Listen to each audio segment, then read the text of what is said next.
میں نے اسے کہا کہ یہ دیکھو یہ صحیح مسلم کی حدیث ہے. اب میں تمہیں مسلم شریف کھول کے بتاتا ہوں حنفیوں کی.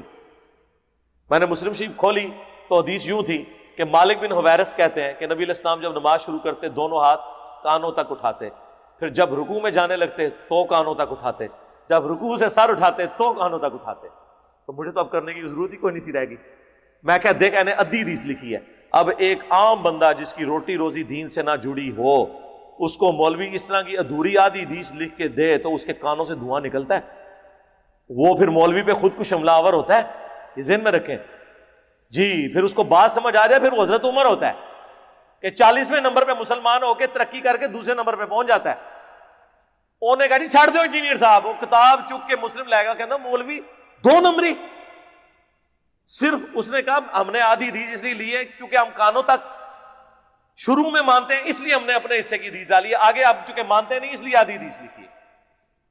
اب یہ جواب دے کے تو مجھے تو کوئی اور حدیث دینے کی ضرورت نہیں ہے. وہ کتاب واپس لے کے آیا, اس نے میرا فائدہ شروع کر دیا سنن کے مطابق نماز.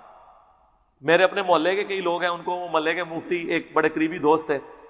میں نے رفع الیدین شروع کرنے کے بعد بھی 6 مہینے تک, جب تک مجھے بریلویوں نے اس مسجد سے نکالا نہیں ہے, میں نے اسی مسجد میں نماز پڑھی ہے. نکالنے سے مراد مجھے تنگ کرتے تھے وہ, کیونکہ میں چاہ رہا تھا میں کلہ نہ مرا, 4 بندے لے کے مرا. میرے جتنے بچپن کے دوست تھے سب سے میں اسی طریقے سے. اب میں بے وقوفی کرتا کہ میں جس طرح اکثر اہل حدیث کرتے ہیں, جیسے ہی وہ رفع الیدین شروع کیا تو فوراً اہل حدیث کی مسجد میں بھاگ گئے کہ ٹھیک ہے میں تو اب جنت میں جاؤں گا, یہ جہاں مرضی جائیں. اسی لیے میں کہتا ہوں جدھر ہے وہاں رہے. ایک ایک کر کے میں نے سب دوستوں سے, انہوں نے کہا یار یہ کوئی نئی مخلوق نہیں بنا, نجدی نہیں ہوا, اس کو کچھ نہیں ہوا, ٹھیک ہے. پھر میں نے ان کو گھر بلایا, میں نے کہا یار تم لوگ تو مجھے تو جانتے ہو نا, بھابی تو گستاخی رسول ہے, میں تو نہیں ہونا, کوئی میری گستاخی دیکھی ہے نہیں. میں نے کہا یار یہ دیکھ لو, یہ بریلویوں کی بخاری مسلم ہے, میں آپ کو بتاتا ہوں نماز کا طریقہ یہ ہے. اگر آپ اس کا جواب اپنے علماء سے لے آؤ تو میں تو دیکھو تمہارے پیچھے نمازیں ان کے پیچھے پڑھ رہا ہوں, میں تمہیں مسلمان سمجھتا ہوں, کوئی مسئلہ نہیں ہے. لیکن مجھے حق پتہ چلا, میں تمہیں بتانا چاہتا ہوں, ان میں دعوت اسلامی والے بھی تھے. وہ ایک مفتی صاحب کے پاس گئے, انہوں نے کہا جی وہ گھوڑوں کے دموں والی حدیث ہے صحیح مسلم میں. میں نے اسے صحیح مسلم دی, میں نے کہا, انہوں نے تو کہنا ہے, میں اے پھڑ اے لکھی ہے وچ, جا کے انہوں نے دکھا. وہ مفتی 25 سال سے وہاں پہ پڑھا رہا تھا. اس نے جب حدیث پڑھی نا, اور اس کے اوپر امام نبوی کا باب تھا کہ سلام پھیرتے وقت جو ہے وہ ہاتھوں کو اٹھانا اور نماز میں سکون کرنے کے معاملے میں, وہ تو سلام پھیرتے وقت صحابہ کرام ایک دوسرے سے ہاتھ بھی ملا لیتے تھے. حدیث جابر بن سمورہ والی, انہوں نے جب پوری پڑھی اس میں اینڈ میں لکھا ہے کہ نبی علیہ السلام نے ہمیں کہا کہ اپنے ہاتھ زانوں پہ ہی رکھو. کوئی گھوڑوں کے دموں والی حدیث ہمیں بتائے نا, ہم بڑے خوش ہوتے ہیں, ہمیں پتا ہوتا ہے اب یہ رفع الیدین شروع کر دے گا, کیونکہ جب وہ پڑھے گا نا کہ یہ تو سلام پھیرتے وقت رفع الیدین تھا, وہ تو چانڈ سے بھی رفع الیدین ہی ہوتا ہے, ہاتھ اٹھانا, اور وہ اس کو پڑھ کے وہ والے رفع الیدین پہ لگا رہے تھے. جب انہوں نے پڑھا, مفتی نے پڑھا نا, وہ بھی حیران ہو گیا, کہتا ہے اچھا ہے بھی یہ لکھا ہے, وہ ہے نا اتنے ہی رہ گیا. علماء یہودی طرح اوس اور خزرج کو ہدایت مل گئی, اس منڈے نے رفع الیدین شروع کرتا. ٹھیک ہے, اس لیے علیحدہ نہیں ہونا جب تک کہ آپ کا اکرام مسلم نہ کرے, آپ نے علیحدہ نہیں ہونا. اور اب اگر اکرام مسلم بھی کوئی کرے نا, کوئی مسئلہ نہیں ہے. ہمارے کئی لوگ ہیں جن کو تحریک لبیک والوں نے تنگ کیا ہے, یہاں فون کیا جی علی بھائی یہ کرتے ہیں. ہم نے کہا کوئی مسئلہ نہیں ہے, ایک اپلیکیشن لکھ دیں کہ ایک نان اسٹیٹ ایکٹر تنظیم, ایک کلعدم تنظیم کا نمائندہ مجھے کرتا ہے, وہ تو پولیس والے تو تیار بیٹھے ہیں ان سے پیسے کھانے کے لیے. کوئی دیوبندی بریلوی اہل حدیث شیعہ آپ کو مسجد میں نماز پڑھنے سے منع کرے, ایک اپلیکیشن لکھ کے دیں. آپ صرف اس کو یہ کہہ بھی دیں کہ میں اپلیکیشن لکھنے لگوں, آندہ وہ آپ کو تنگ بھی نہیں کرے گا. وہ زمانے گئے, یہ اب زمانہ ہے رد الفساد اور ضرب عزب کا.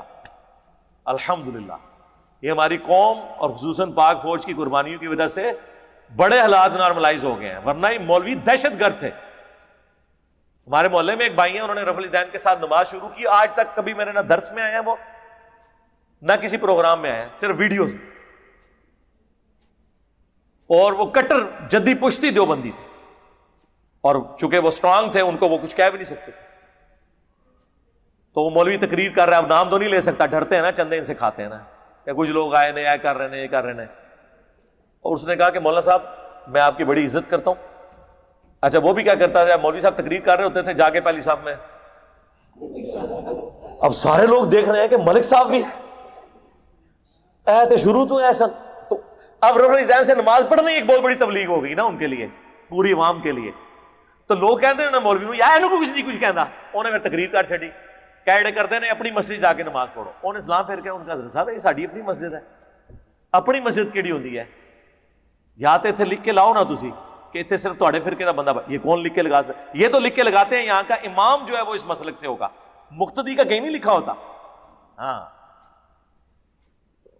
پھر اس نے کہا کہ دیکھیں مولانا صاحب میں آپ کی بڑی عزت کرتا ہوں, میں نے آپ سے قرآن پڑھا ہے, آپ میرے استاد ہیں, میں آپ کا اتنا احترام کرتا ہوں کہ میں آپ کے ساتھ کچھ مس بیہیو نہیں کروں گا, آئندہ آپ نے حرکت کی تو میں چپ کر کے تھانے میں اپلیکیشن دوں گا, تھانے والے جانے, اور آپ, میں نہیں چاہتا کہ میں آپ کے ساتھ کچھ کروں کیونکہ میں آپ کی عزت بہت کرتا ہوں.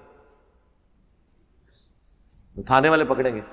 پھر وہ جب عمرے کے لیے جانے لگے تو وہ مولانا صاحب کو ملنے آئے, کہنے لگا حضرت آپ جا رہے ہیں نا تو مہربانی کریں, وہاں تو آپ مکے مدینے سے اسلام پھیلا نا, وہاں سے آپ فتویٰ لے کے ہیں کہ یہ رفع دین کے ساتھ نماز کا طریقہ ختم ہو چکا ہے, میں چھاڑ دیں گا. تو بڑی حکمت سے معاملات کو ٹیکل کیا جا سکتا ہے. امید کرتا ہوں آج کی ویڈیو آپ کو بہت پسند آئی ہوگی. اگر آپ کو پسند آئی ہے تو اپنی رائے کا اظہار کمنٹ باکس میں لازمی کریں, اور اس طرح کی نئی ویڈیو کو دیکھنے کے لیے ہمارے چینل کو سبسکرائب کریں اور بیل آئیکن کو لازمی دبائیں تاکہ ہر آنے والی نئی اپڈیٹ آپ کو بر وقت مل سکے.